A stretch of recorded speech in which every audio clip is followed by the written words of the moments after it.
Oh my god, today is the day we've all been waiting for. I'm finally doing a get to know me Q&A. Yes, that's right, we're spilling all the tea today. I'm actually filming this video right after my 9 to 5 work because I felt a bit energetic and I can't wait to film this video anymore. I fell sick during the weekend and that's when I usually film. So last Sunday I was sick and unfortunately I couldn't shoot the video, but guess what? Everything happens for a reason.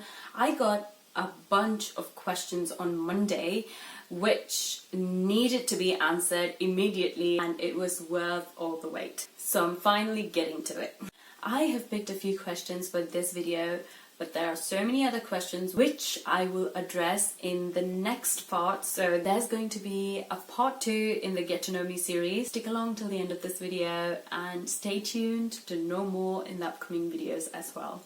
Grab your favorite drink, get all comfy. I'm sitting on a bed. I'm going to be chilling and answering all your questions today. This video is going to be all fun, juicy, and hopefully a bit inspiring as well. Before we start, I just want to thank all of you for sending me your questions.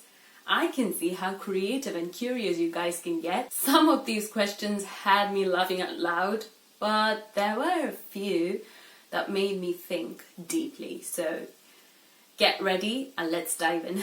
Alright, so the first question is, it's something that I've been getting a lot lately. Why did you start your YouTube channel? So here's the story. I wanted to create a YouTube channel for like 2 to 3 years now, I guess. Yeah, 3 complete years. In fact, I do have another YouTube channel and I used to post song covers in that channel because I loved singing, and I always wanted to create a YouTube channel that's dedicated for personal development. It took me so long to sit in front of the camera and actually talk as if I'm talking to people, you know? And I've always been that friend who's giving advice, sharing life hacks, and basically trying to make everyone around me feel a bit better about that day. So I thought, why not share this energy with the world? Also, I didn't want to niche down to just one topic. I wanted to speak about anything and everything that would help navigate through the chaos of adulthood. And trust me, there's a lot of chaos. This then led me to the thought of creating this safe space so that we can talk about all of those. And here we are 3 years later, living this dream with all of you right by my side. That's it. That sums it all. I guess I answered your question. Moving on to the next question. How's life treating you lately? Well, to be honest, it's a total roller coaster ride.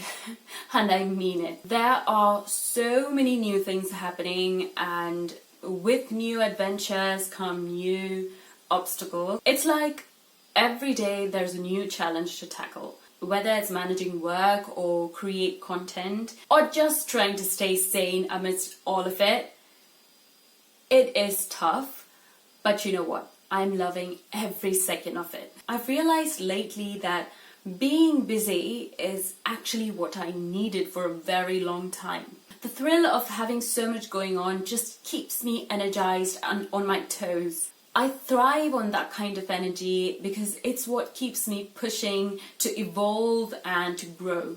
Of course, there are moments when I feel it's a bit too overwhelming and I feel like I just want to explode, but it's so fulfilling. I wouldn't trade this adventure for anything. The best part is I know that there's so much more to come. I will have to handle a lot more in the upcoming days since I've just recently started my content creation on the side as well, apart from doing my 9 to 5 full-time job.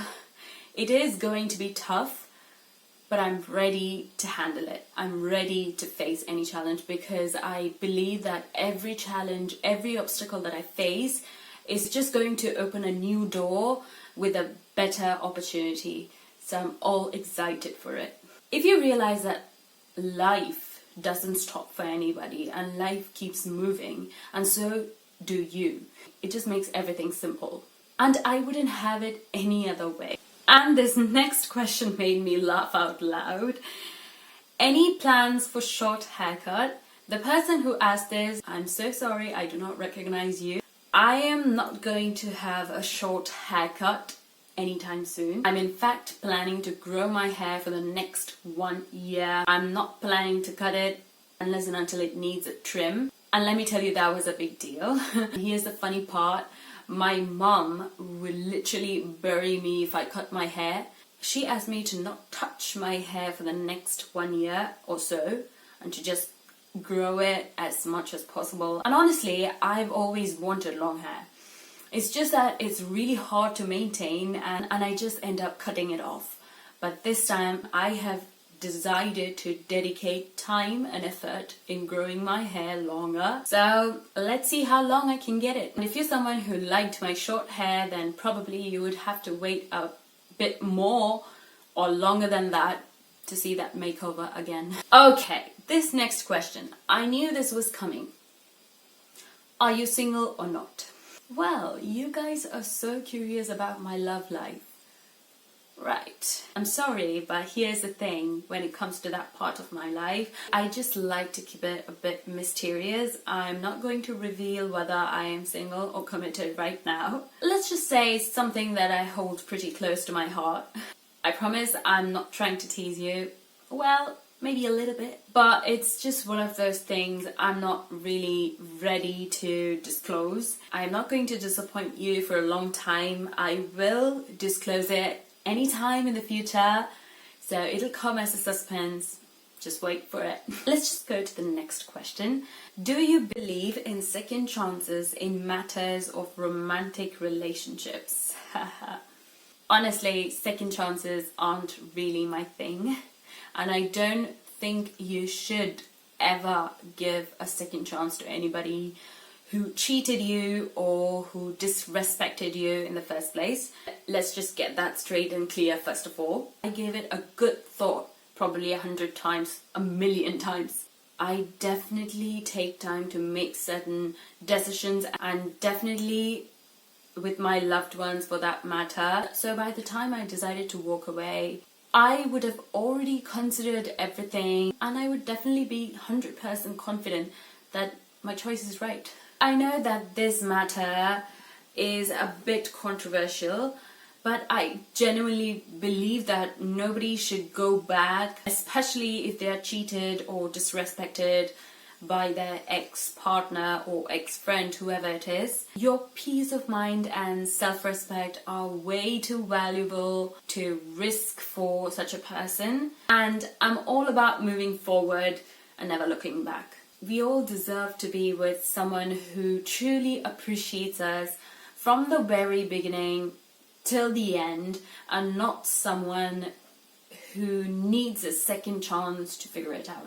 If you are an Indian, then you would definitely know Priyanka Chopra, and she mentioned in one of her interviews when asked whether she would go back to her ex for advice or anything, and she just replied back with a savage answer, and I love that to date. And I would literally carve out every word that she said in my heart. She said, I don't read my book backwards, and that hit hard, man. Next time you think about giving someone a second chance, say that to yourself. I don't read my book backwards. And that's my opinion. So let's go to the next question. How do you handle situations when saying no might disappoint the person you care for? I totally get how hard it is to say no, even if you do not care for a person that much. But here's the thing, it's absolutely okay and necessary. Wait a minute, let's just get things clear here. Why are you hesitating to say no to a person who you care for? So if you care for that person, I believe that the person cares for you too. And if they don't, then first of all, cut them off. If you believe that the person cares for you equally, then you do not need to hesitate at all. You can just literally say no to that person, to their face, being completely 100% honest. Do you know why I'm so confident in saying that? Because if they truly care for you as much as you do, They will try to understand where you're coming from. They will respect your boundaries. If they don't, then you're probably caring a little bit too much for a person who doesn't value you or your opinions. And that's something that needs to change. Now, today, right now, no relationship, I'm not just talking about romantic relationships, any relationship in your entire life is not worth holding on to if they do not understand you and respect your boundaries. First of all, why are you thinking that it would hurt their feelings when it's hurting your feeling in the first place? You say no to yourself 100 million times and you do not regret it, do you? Saying no is about honoring your own needs and boundaries. It's not about disappointing somebody else. It's just that you're being true to yourself, and that's how you should be. And that is normal. If they try to blame you for being authentic, then it's their problem and it's not your problem. Just remember this. Anyone who understands you will get it.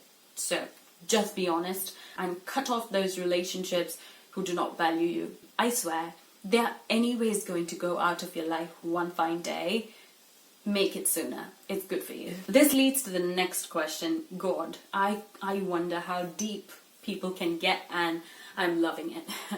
How do you manage to make a decision, whether it's about your family, relationships, or just life in general, if you're struggling to make one? Beautiful question. Making decisions, especially in tough times, can be difficult, I'm sure about that. It can feel really overwhelming. But here's how I approach it. First and foremost, you need to understand the root cause of the issue. Ask yourself, why is it so difficult? Are you making it about yourself, or are you trying to solve the problem in hand? What is making that situation problematic? Once you find the core issue, you're already halfway to solving the problem and making the right decision. And here's something super important to remember. There is always a choice. By the end of the day, it's you who have the power to make the right choice for yourself. Do not get caught up in worrying about what everybody else would be thinking about your decision. Remember, while making decisions about your life, you have to prioritize what's best for you, and that's it. Remember, there will be situations that you cannot control entirely by yourself, but there's always something that is under your control, that you have power on. So focus on that. Don't stretch yourself too thin, trying to make things easier for others at the expense of your own well-being. This is about your life, your peace of mind, your happiness. And it is not selfish to prioritize yourself first. You came to the world by yourself, and you're going to leave this world by yourself, all alone, and you need to prioritize yourself the most. The moment you start making decisions based on what's truly right for you, rather than what might appease others, is the moment you take control of your damn life. So the next time you're struggling to make a decision, just pause, take a deep breath, count 1 to 5 backwards, analyze the situation, and trust yourself. You've got this. Focus on what you can control and make the choice that feels right in your heart, and let the rest fall in place by itself. Moving on to this next question. Wow. How do you deal with people who blame you for not keeping in touch when they haven't themselves? Great. I love this question.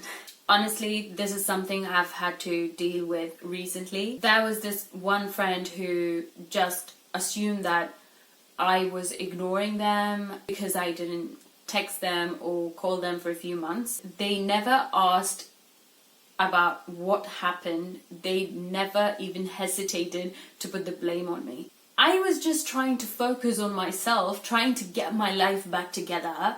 I was going through some personal stuff, and they never even asked about what was going on before accusing me. So ultimately, here's the thing. If someone tries to put the blame on you based on assumptions without asking you what's really going on and without caring about what's your situation, then it's on them and not you. You don't owe them an explanation. You don't owe them anything. And there's nothing to deal with when it comes to such people. Your energy is precious, and please do not waste it on people who try to accuse you based on random assumptions. No one is always free or in the right situation to keep in touch all the time.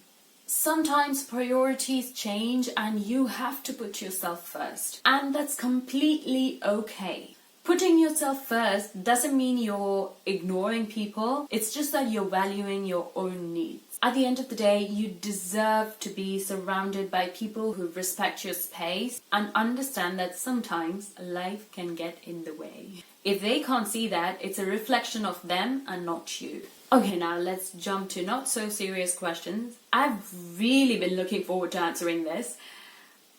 What, in your opinion, makes a good husband? To me, a good husband is not just someone who protects me and who supports me financially and physically, but someone who's kind and patient, someone who understands my feelings, and someone who can stick by my side through thick and thin. Not just on the good days, but also when life throws challenges at you. A good husband in my dream reality is someone who respects my individuality, my space, who supports my dreams and my goals, and someone who's always there to cheer me up.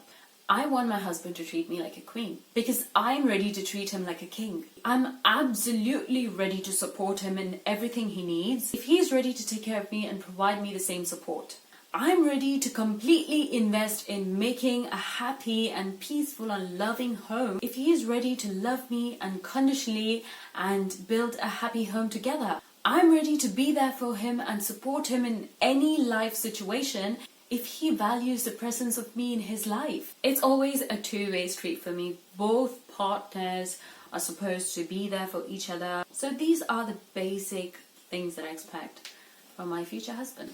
And like that, we come to the last question of this video.